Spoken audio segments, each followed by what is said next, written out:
Halo Smart Listeners. Tes COVID-19 metode PCR sebagai syarat wajib perjalanan hingga saat ini masih menjadi perbincangan hangat. Biaya tes yang berbeda-beda telah memunculkan banyak persepsi di masyarakat, seperti anggapan adanya pemanfaatan. Padahal tes PCR sejatinya diberlakukan sebagai upaya untuk menjaga masyarakat Indonesia dari penularan virus corona. Untuk membahasnya, saat ini kami sudah bersama dengan epidemiolog dari Griffith University, Pak Diki Budiman. Selamat siang waktu Jakarta, Pak Diki.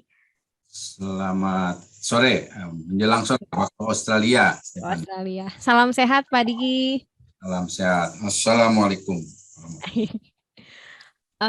Pak Diki, seperti apa sih Pak potensi penularan COVID-19 di transportasi umum? Silakan Pak. Ya, ini tentu akan sangat bergantung pada moda transportasinya. Karena sebagaimana kita ketahui, pesawat bahkan sebelum ditemukannya vaksin, sebelum digulirkannya program vaksinasi, sebelum ketatnya protokol kesehatan, sebelum juga kuat atau ketatnya rapid test antigen maupun PCR pada pelaku perjalanan, pesawat menempati yang paling atas dari sisi keamanan. Paling aman, paling memiliki risiko kecil dibandingkan moda transportasi lain. Kenapa? Karena pesawat itu memiliki sistem sirkulasi udara yang jauh lebih efektif dalam artian meminimalisir penyakit. Memang sudah dilakukan. Jadi dalam melakukan upaya meminimalisir risiko penyakit yang mewabah di antara bangsa-bangsa, pesawat menjadi andalan utama karena kita tahu dengan era globalisasi ini dari ujung dunia ke ujung dunia lain itu dari 36 jam bisa ditempuh dengan pesawat. Karena itu teknologi pesawat salah satunya mengakomodasi bagaimana meminimalisir orang yang pergi ini, bahkan dulu namanya yang dikhawatirkan adalah TBC paru. Kemudian juga beberapa penyakit termasuk di sini adalah flu atau virus flu. Nah, adanya HEPA filter di pesawat itu dimaksudkan karena dalam 1 jam dia bisa sampai 20 kali sirkulasi, putaran. Itu sudah yang salah satu yang hampir menyamai standar ruang operasi di rumah sakit. Nah, ini yang membuat kenapa pesawat itu menjadi sangat kecil atau minim risiko. Kenapa saya bilang minim? Karena ya nggak mungkin nol. Tidak ada di dunia ini yang nol risiko. Nah, oleh karena itulah maka kita melihat dia dari bahkan sebelum penerapan tadi semua vaksin dan lain sebagainya, kasusnya itu kecil sekali, bahkan 1 di antara 1 sekian juta. Nah, ini yang membuat kenapa pesawat masih menjadi satu moda transportasi yang jadi pilihan utama. Nah, namun di sisi lain, moda transportasi lain seperti bis, yang kita tahu kalau dalam konteks kita, tentu bis ini belumlah ada yang menerapkan HEPA filter. Tapi kalau untuk kereta api cepat di banyak negara sudah menerapkan itu. Nah, kita saya kira bisa melihatnya dari sisi pengurangan kapasitas maupun kombinasi antara aircon itu sendiri dengan juga membuka sedikit jendela, yang itu yang dilakukan di Jepang misalnya atau di sini untuk kereta-kereta yang memang belum menerapkan HEPA filter atau menempatkan HEPA filter. Risiko besar ada di bis sebetulnya, dan juga tentu kita tahu di kita akan ada angkot namanya, ada dalam hal ini saya nggak nyebut nama ini ya, tapi yang online itulah moda transportasi yang online, yang sifatnya mobil. Nah, ini harus sebetulnya bukan berarti wah saya akan tidak, asal memahami bahwa intinya aircon boleh dipakai tapi jendela itu nggak boleh ditutup. Jadi harus adalah setidaknya 1 senti atau 2 senti untuk memperkuat sirkulasi. Ini yang bisa meminimalisir. Baik. Kemudian Pak Diki, jika vaksinasi sudah lengkap, apakah perlu PCR untuk perjalanan? Nah, ini yang harus difahaminya adalah ada beda konteks antara di dalam negeri dan di luar negeri. Ya. Seperti sekarang aja ya, dalam konteks kekinian nih, di Australia, ini baru kemarin Perdana Menteri Australia mengatakan kita tidak mewajibkan PCR tes untuk pelaku perjalanan antar negara bagian. Gitu. Ini sangat clear karena tidak ditunjang dengan basis science. Ada dasar yang mengharuskan kita harus lakukan testing, semua orang dites, enggak seperti itu. Bahkan dia tidak memberlakukan rapid test antigen gitu di sini. Nah, karena pertanyaannya tadi Stefani, ketika kita sudah memiliki status vaksinasi 2 dosis lah ya, 2 dosis. Nah, ini yang artinya untuk dalam negeri sebetulnya kalau kita sudah menerapkan cakupan vaksinasi 2 dosis ini seperti misal negara-negara seperti di Australia lah, 80% ke atas cakupannya dari total populasi, sebetulnya tes ini menjadi nggak perlu di dalam negeri, di antar wilayah. Ini akan menjadi perlu di dalam negeri ketika kita melihat ada variasi ya antara berbagai daerah ini dalam masalah cakupan vaksinasi, dalam juga bagaimana mereka mengendalikan pandeminya yang terlihat dari level PPKM-nya. Testing ini menjadi salah satu yang diharapkan akan meminimalisir. Ya. Tapi memilih mekanisme atau strategi testingnya harus yang mudah, murah, dan cepat. Ya tentu di sini adalah rapid test antigen. Nah, beda halnya dengan ke luar negeri. Kenapa ke luar negeri atau dari dalam negeri sering atau ditempatkan syarat PCR testing? Karena PCR testing sebagai gold standar itu menjadi salah satu dasar ataupun andalan untuk menjaring. Karena kita khawatir ada varian baru, ada juga potensi dia tidak terdeteksi dengan misalnya rapid test antigen. Jadi ini yang akhirnya kalau bicara luar dari dan ke luar negeri itu semua negara menempatkan saat ini dengan PCR. Pak Diki, boleh dijelaskan seperti apa sih cara kerja tes PCR sendiri? Jadi PCR ini intinya adalah mendeteksi ya adanya protein. Ada 3 protein yang dimiliki oleh virus ini atau SARS-CoV-2 yang menyebabkan COVID. COVID nanti jadi ke makanan. COVID. Ya. Nah, ini 3 protein inilah yang paling terkenal, yang paling sering sekarang dibahas adalah S ya, selain ada N. Nah, yang akan terdeteksi dari PCR ya. Jadi polimerase ya, ini akan mendeteksi protein intinya dari si virus.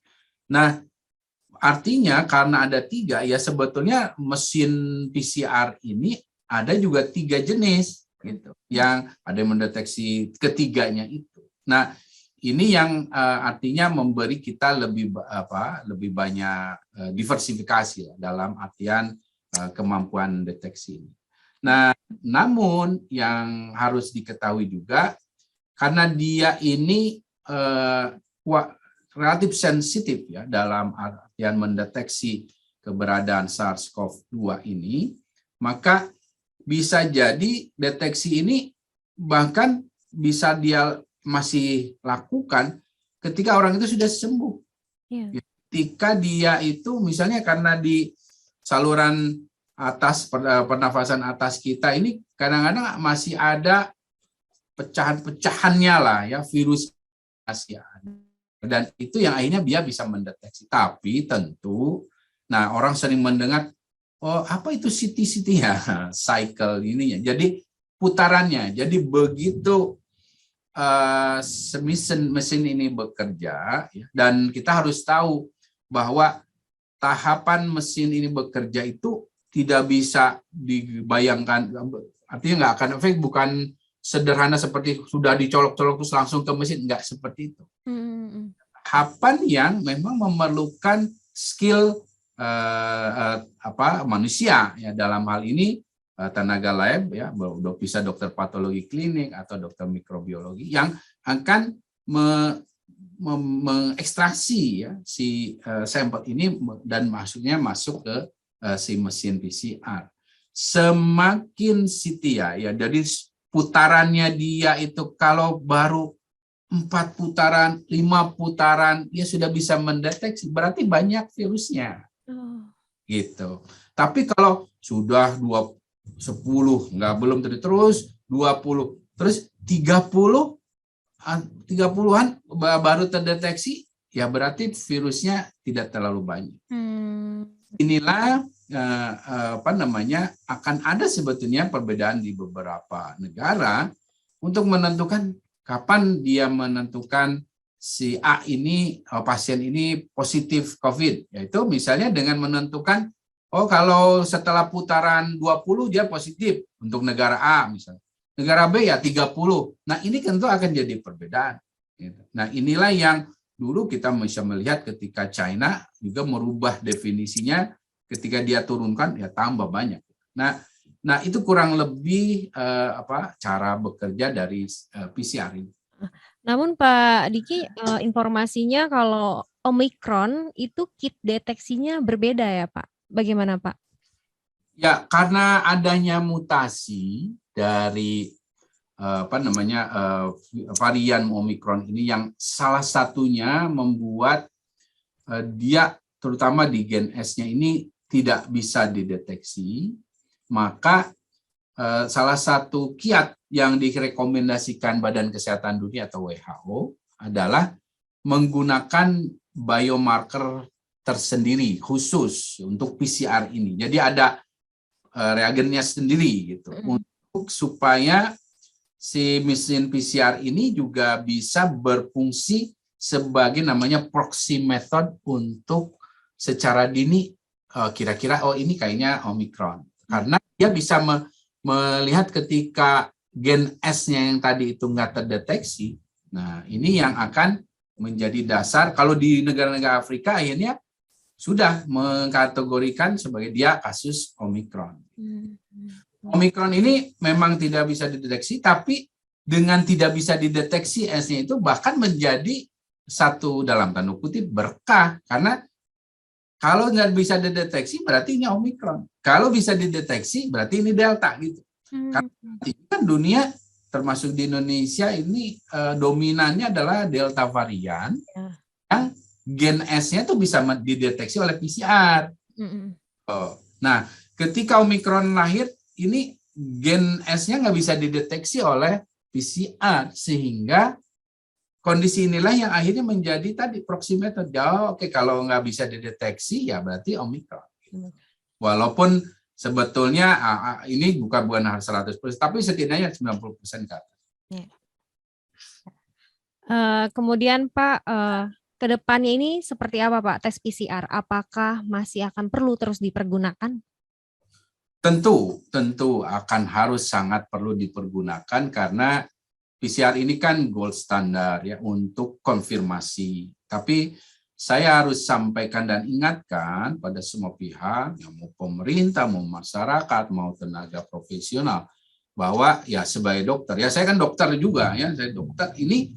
Jadi ketika saya dulu masih berpraktek gitu, bahkan di kampus ini 20 tahun lalu saya pernah berpraktek ya di Australia sini, itu kita akan memperlakukan namanya wawancara dulu yang disebut dengan anamnesa dalam dunia kedokteran.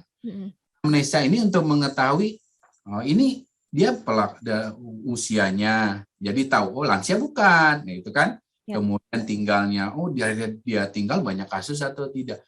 Terus dia baru bepergian dari tempat yang mana. Nah, itu kan sudah memberi informasi dia dalam posisi atau risiko apa. Karena dalam tes untuk apapun sebetulnya penyakit, khususnya yang seperti COVID-19 ini, ada yang disebut dengan predictive value-nya itu atau positif predictive value-nya itu kuat atau tidak.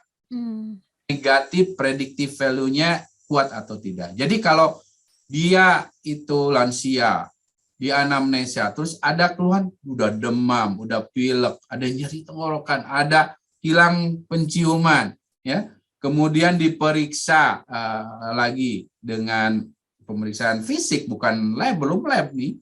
Ya, wah, dia suhunya jelas demam di atas 37 misalnya, 38 bahkan misalnya, dan lain sebagainya. Nah, itu yang namanya positif predictive value-nya tinggi. Itu bahwa artinya kalau nanti dites, mau rapid test antigen, mau PCR, dia tuh bakal positif. Tapi kalau negatif, ini jadi tanda tanya. Ya. Dari anamnesanya, dari wawancaranya, dari pemeriksaan fisik, dan dari gejala klinis, semua mendukung. Jadi kalau misalnya dengan rapid test antigen dia negatif, harus konfirmasi dengan PCR. Nah, itulah manfaat PCR. Dia itu tes konfirmasi. Kalau ada hasil-hasil yang rapid test meragukan, ya langsung dengan PCR. Makanya PCR menjadi penting. Makanya juga karena posisi inilah, maka PCR itu harus ditempatkan pada proporsinya. Dia itu tes konfirmasi atau diagnostik untuk mendiagnosis. Makanya selalu basicnya sebetulnya dilakukan di fasilitas kesehatan. Makanya waktu awal beberapa waktu lalu pemerintah mau menerapkan ini untuk semua pelaku perjalanan domestik harus PCR, ya saya bersuara keras menentang. Bukan saya anti pemerintah, bukan, tapi saya berbasis sains ya. Karena selain tidak efektif, tidak cost efektif terutama, tidak secara public health strategi nggak tepat.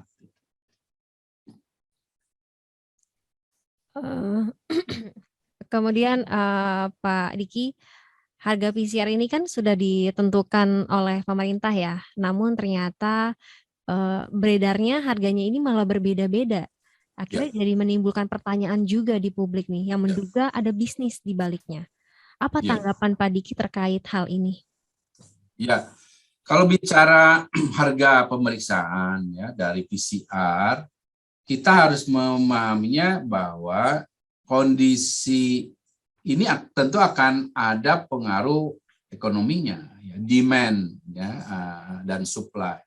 Dan secara sederhananya harus difahami bahwa kalau yang kita saat ini miliki Indonesia, ini belum ada reagen yang kita produksi dalam negeri. Satu jelas itu, sejauh ini. Artinya kita berarti impor. Kalau bicara impor, nah berarti kan ada yang mengimpor. Nah, ada importirnya. Saya tidak hafal siapa aja yang mengimportirnya, tapi secara logika prosesnya, importir ini kan punya harga impor dia. Nah, kemudian harga yang dia setelah hitungan impor dan juga harga dia secara manajemennya, terus kan ada yang beli. Siapa yang beli? Ya bisa Pemda, bisa juga pemerintah ya apapun, ataupun fasilitas kesehatan, rumah sakit swasta, laboratorium swasta. Nah, di dalam hal ini akan ada perbedaan. Orang yang beli 1.000 dengan beli 10, ya beda harganya kan? Itu namanya ada harga grosir lah. Dalam bahasa awamnya ada harga grosir, ada harga yang ya karena dia eceran, beli misalnya. Nah, ini jelas akhirnya membuat sudah ada potensi awal harga yang berbeda gitu. Ini saya masih bicara tapi masih di katakanlah hulunya Indonesia. Jadi dari impor itu ya ini udah ada beda harganya terus apalagi misalnya ini ada yang di Irian pesannya, belum ongkos kirimnya. Ada yang di Kalimantan, satu itu. Nah, kemudian jadi dari situ sudah ada perbedaan harga. Nah, kemudian katakanlah ada A dan B, yang ini pesannya 5, yang ini 500, gitu kan? Harga berbeda. Nah, dari yang pesan eceran yang 55 ini, Ada yang pas rumah sakitnya atau pas laboratoriumnya ini mesin PCR-nya nyicil. Nyicil ke bank. Itu mesin PCR itu kan hampir ya 2 miliar kurang lebih lah ke Ya. bawah. Nah, artinya dia ada yang nyicil, ada yang setengah mau lunas, ada yang dia nggak nyicil. Nah, dari situ saja, dari komponen biayanya saja udah beda itu. Udah beda. Nah, karena beda yang nyicil dengan yang itu kan ya udah harus gitu. Wah, ini saya harus nyiapin. Nah, ini sudah berubah lagi harganya. Ditambah lagi ada rumah sakit swasta, ada rumah sakit pemerintah, ada rumah sakit swasta yang kecil dan yang besar. Dia gaji pegawainya, dokternya, belum juga laborannya. Nah, itu akan ada juga komponen harga di situ. Gitu. Ya. Ini komponen jasa, ya. Komponen jasa. Belum lagi listrik. Listrik. Listrik yang mungkin di situ dia ya oke lah dia mampu. Tapi ada mungkin daerah tertentu yang ya dia tambah dengan generator misalnya. Nah, jadi hal-hal seperti itulah yang mau tidak mau, makanya saya sampai nggak mungkin kita menyamaratakan. Ya. Kecuali semuanya sama gitu, dari harga impor yang tadi dan ini kan nggak mungkin antara rumah sakit negeri dengan yang swasta, ya negeri kan digaji langsung pemerintah. Ya. Nah, ini yang artinya ini yang harus disadari, dan ini yang bukan hanya disadari pemerintah, tapi juga masyarakat juga jadi paham gitu, bahwa nggak mungkin kita mau menekan sebagaimana yang bisa bahkan menjadi berbahaya karena mengurangi kualitas. Betul. Jadi yang tadinya dokternya juga, ya saya bukan bilang, aduh saya nggak, ya udah dia nggak mau di situ karena dia pasti menjaga kualitas. Saya bukan kerja bakti kan, ini memang semua itu ada peran dokter ini mungkin kan, tapi ya udah saya sudah lakukan, tunaikan tugas saya di rumah sakit negerinya. Tapi kalau swastanya ini kan bagaimana gitu. Nah, belum lagi yang pegawai laboran lainnya. Ya. Inilah yang artinya sejak awal, sejak tahun lalu sebelum ini rame PCR ini, saya sudah sampaikan. Tadi saya sudah kirim ke Stefani ya beberapa jejak ya, rekam jejak digital di media saya, bahwa saya sudah sampaikan kalau testing itu harus gratis. Kalau mau ya kan, saya selalu sejak awal pandemi saya sampaikan testing itu harus masif agresif. Dan kalau mau masif agresif ya nggak ada lain, harus gratis. Ya. Artinya bukan masalah sama rata itu ditanggung pemerintah. Betul. Itu yang terjadi di negara-negara yang berhasil seperti katakanlah China ataupun bahkan di Thailand sekalipun ya gratis. Kenapa bisa di negara-negara lain, kenapa bisa gratis ya Pak? Apa bedanya dengan Indonesia? Pertama, ini jelas adalah masalah komitmen politik. Komitmen ini yang tentu kalau ada komitmen ya bisa sebetulnya. Karena bicara PCR sekali lagi kan bukan harus semua diperiksa, kan enggak dengan PCR. Kan ada rapid test antigen. Dan dia kan sekali lagi saya ingatkan fungsinya adalah konfirmasi diagnostik. Konfirmasi terhadap ini benar enggak, yang tadinya ragu-ragu dengan rapid test antigen, benar enggak dengan dikonfirmasilah dengan PCR. Apalagi dalam konteks sekarang dengan Omikron ini, ya harusnya ya diterapkan seperti itu dalam artian gratis, kecuali masalah pintu masuk. Masuk ini ya orang harus punya inilah, itu risikonya dia mau jalan ke luar negeri, mau datang ke sini, ya itu wajar lah. Tapi kalau di dalam apalagi ini menyangkut masyarakat, apalagi ini menyangkut satu upaya deteksi dini, apalagi ini tracing dengan tracking, ya harus gratis. Dan dengan komitmen itu ada. Selain itu, karena kalau dengan itu kita kan bisa melihat tadi harganya kan sekarang kan memang sebegituan 400. Ya, artinya sebetulnya dari sisi kemampuan bisa kita. Nah, yang menjadi masalah lain adalah bahwa kalau bicara di beberapa daerah kita, kalau memang terbatas kemampuannya, sebetulnya ada juga strategi yang juga sudah saya sampaikan sejak tahun lalu yang disebut dengan mekanisme pooling testing. Ya, pooling testing itu misalnya, wah ini kita mau meriksa 40 orang, wah 40 orang kalau dikasih dikasih gratis semua, aduh berapa kali 40 kali 500.000 misalnya. Nah, tapi dengan polling testing sebetulnya 20-40 orang bisa cuma satu reagen. Yeah.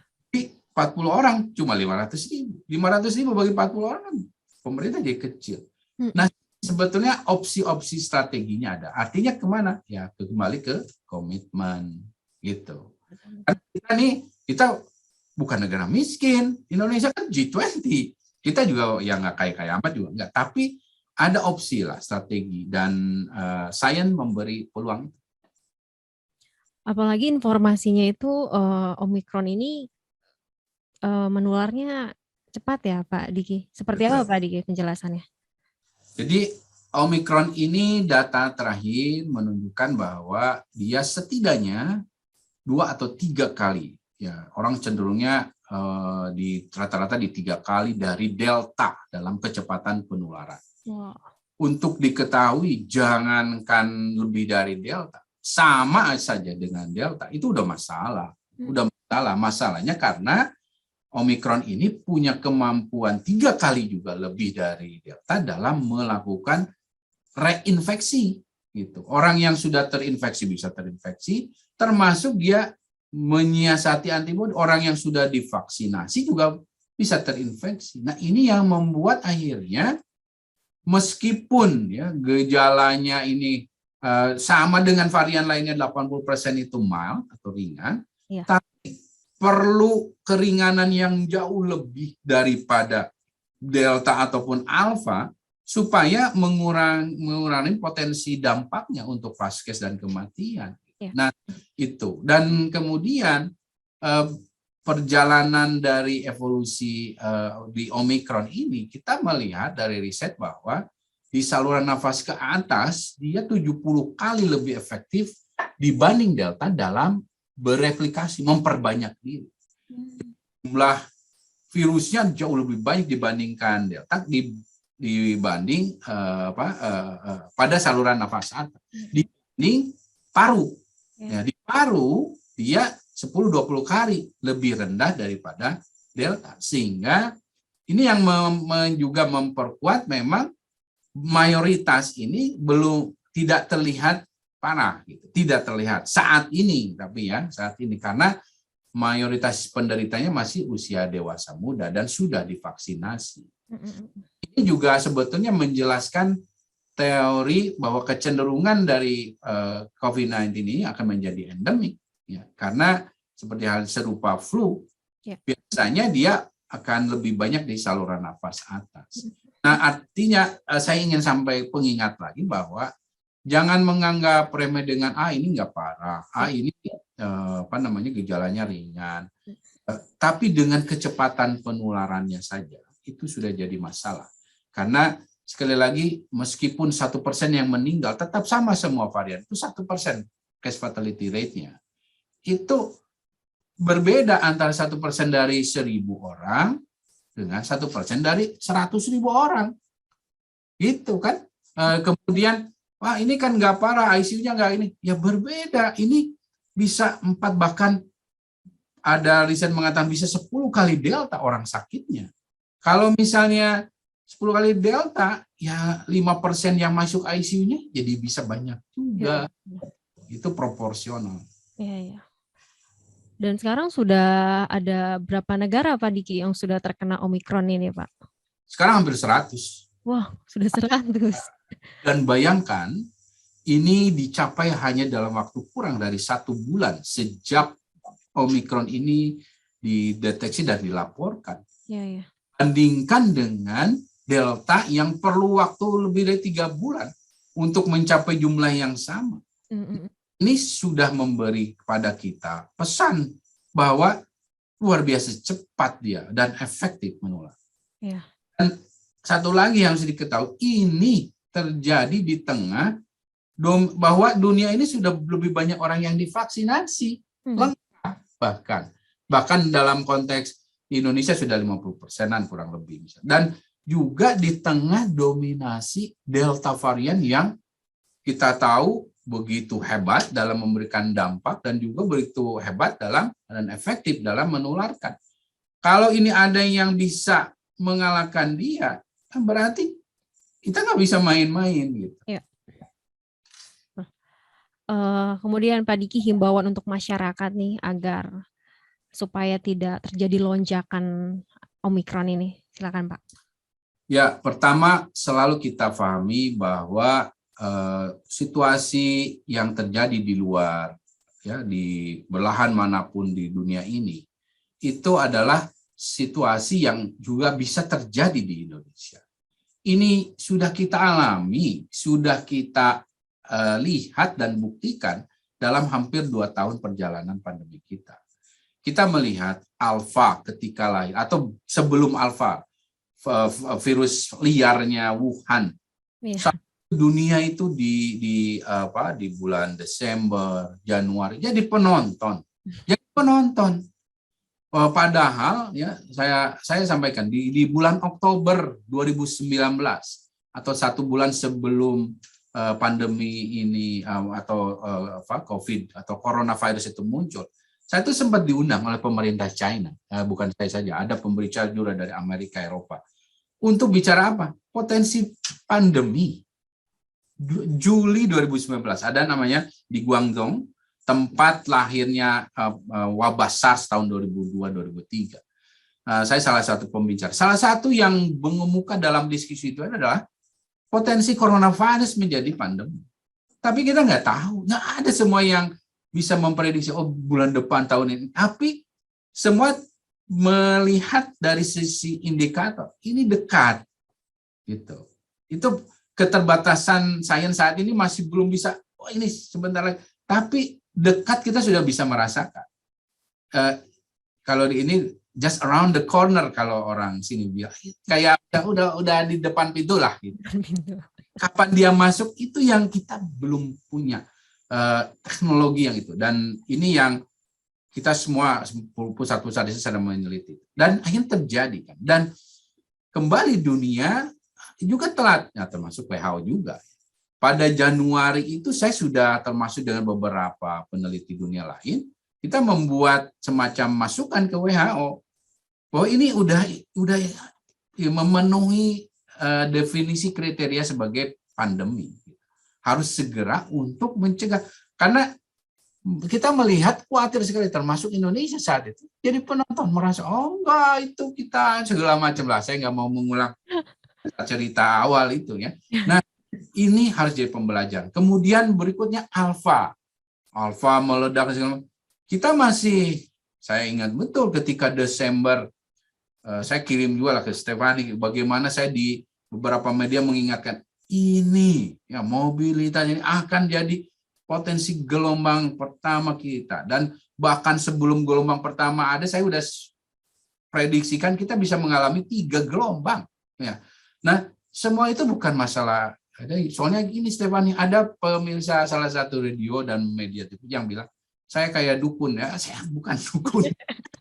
Mungkin kalau dukun politik adalah, nggak tahu ya. Tapi saya berbasis sains, berbasis perhitungan-perhitungan yang bisa dipertanggungjawabkan. Dan itu semua sudah terbukti. Baik gelombang 1, 2, maupun beberapa prediksi-prediksi lain yang sebetulnya itu bukan satu capaian prestasi. Saya harusnya miris, karena berarti saya termasuk yang gagal dalam mengadvokasi itu pemerintah. Walaupun saya dengan beragam, ya walaupun sekarang sudah jauh lebih baik lah respon pemerintah ya. Tapi kalau ada prediksi terus terjadi, ya, dan sayangnya hampir 90% ke atas prediksi saya terjadi itu berarti kita nggak membuat proyeksi atau prediksi itu menjadi strategi mitigasi, dan ini satu kegagalan, kesalahan gitu. Saya ada di dalam, saya harus mengakui bahwa saya ada dalam posisi yang juga gagal dalam memberikan advokasi, walaupun Walaupun saya punya rekam jejak saya berusaha saja, ya saya dalam posisi itu. Nah ini yang harus kita buktikan bahwa kita nggak bisa sendirian berjuang. Kita harus bersama-sama. Nggak bisa saya, nggak bisa pemerintah, nggak bisa para ilmuwan lain, semua. Nggak juga cuma epidemiolog, nggak semua, bahkan ahli, bahkan termasuk media ya, dalam mengcounter hoax, teori konspirasi, meluruskan isu-isu termasuk bisa PCR dan Omikron segala macam. Media berperan penting juga termasuk ya masyarakat. Dan oleh karena itu dikaitan dengan Omikron ini, ya kita lihat belajar dari negara lain. Oh, mereka sudah merubah yang tadinya abai, longgar, masker nggak ini, sekarang jadi ini. Ya kita juga begitu, sama. Karena apapun variannya, strateginya sama. 3T5M dan vaksinasi. Ya. Hanya yang berbeda ini adalah bagaimana konsistensinya, komitmennya, dan kesabaran. Ini yang harus kita perkuat sekarang. Ya. Berarti progres nomor 1 ya Pak ya? Betul, betul. Masyarakat harus terus melaksanakan ini ya. Ya. Apalagi sekarang udah mulai longgar ya Pak, seperti wisata, ke mall, dengan juga pemerintah membatalkan PPKM level 3 ini. Ya. Seperti Ya. itu. Ya. Ini yang artinya kita inilah ikutlah berkontribusi. Ya. Baik. Pak Diki Budiman, epidemiolog dari Griffith University. Terima kasih Pak Diki untuk waktunya. Sehat-sehat selalu Pak di sana. Selamat sore. Selamat siang dari Jakarta Pak. Terima kasih Pak Diki. Sama-sama. Baik.